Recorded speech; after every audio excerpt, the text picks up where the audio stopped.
सगळ्या कार्यकर्त्यांनी काम करून महिना दीड महिना काम करून शिवसेनेचा पहिला खासदार निवडून दिला तो औरंगाबादमधून मोरेश्वर सावे, जे आता अतुल सावे आहेत त्यांचे वडील, यांना निवडून दिला. आम्ही प्रत्येक कार्यकर्ता तिथे एक दीड महिना काम केलं आणि त्यामुळे शिवसेनेचं काम सुशिक्षित लोकांपर्यंत पोहोचलं. स्थानिक लोकाधिकार समितीच्या माध्यमातून आम्ही आमच्यासारखे कार्यकर्ते आम्ही घडलो. सुधीर भाऊंचा माझ्यावर जाम विश्वास होता. लोकाधिकार समितीचे पदाधिकारी होते आणि त्यावेळी मला म्हणाले, सीताराम तुला आज भाषण करायचं आहे. लटपटत मी उभा राहिलो, असं थरथरत सदरा घातला होता, लेंगा घातला होता आणि भगवा फेटा बांधला होता. आज तुला बोलायचंच आहे आणि सगळ्यात पहिलं मला तोपेच्या तोंडी दिलं.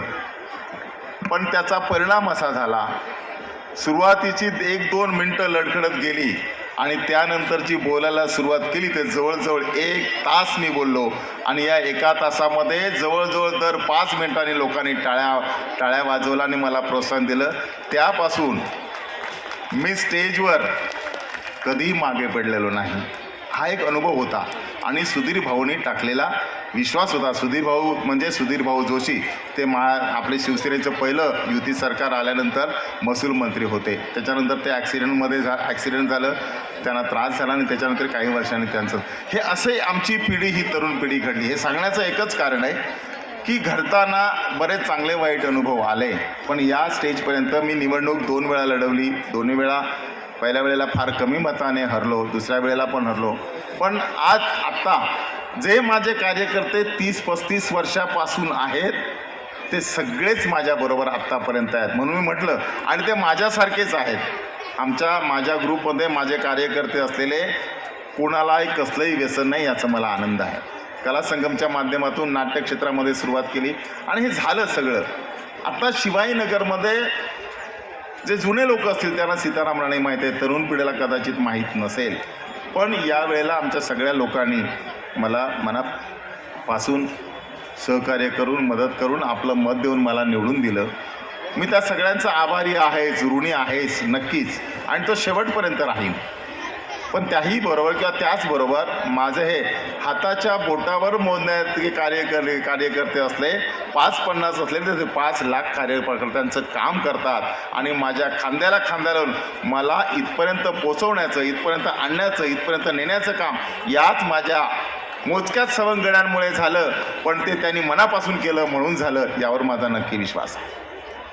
माझ्या या कार्यकर्त्यांना बळ देणं माझं काम आहे. आमचा विनोद पण त्यांनी कधी त्याचा चुकीचा अर्थ काढला नाही. आमचं बोलणं असेल, माझं मत असेल, माझा विचार असेल, तो चांगल्यासाठी असेल, रागातून नाही किंवा साहेबांच्या या ठिकाणी स्नेहाची भेट देऊन त्यांना सन्मानित करायचं आहे. पुष्पगुच्छ आणि भेट आपण त्यांना देत आहोत. मी वाळटक्के साहेबांना विनंती करतो की आपण या स्नेहाच्या शाळेचा या ठिकाणी स्वीकार करायचा आहे. नाही, नेहमीप्रमाणे 27 वर्ष आहे. 26 वर्ष आपण करतो त्याच पद्धतीने यावर्षी मोठ्या प्रमाणात लोकांचा आपल्या दरवर्षी प्रतिसाद चांगल्याच प्रकारे वाढतो. यावर्षी त्याच्यात मोठ्या प्रमाणे वाढ झालेली आहे. लोकांसाठी चांगल्या प्रकारचे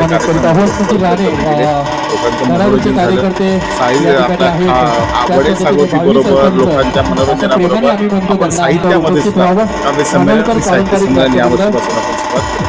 सगळ्या प्रकारची भूक भागवण्याची. त्यानंतर स्वामी नरेंद्राचार्य महाराज, मी विकासाच्या दृष्टिकोनातून नगरसेवक म्हणून जे करायचं आहे, आदिवासी आमच्या भागामध्ये मोठ्या प्रमाणात आदिवासी पाड्या आहेत, त्यांच्याकडे अजूनपर्यंत पाण्याची व्यवस्था नाही. माझी पहिली प्रायोरिटी पाणी आणि रस्ते ही असेल. आणि दुसरं की मी ज्या क्षेत्रात सहकारी गृहनिर्माण संस्थांच्या क्षेत्रामध्ये काम करतो त्यासाठी महानगरपालिकेच्या माध्यमातून गृहनिर्माण संस्थांना उपयुक्त असेल वेगवेगळे नियम किंवा कायदे आपल्याला करता येतील का, त्याचा विचार करून महानगरपालिकेत त्या विषयी आवाज परेश दळवी सुंदर अशी रील बनवली होती त्याने.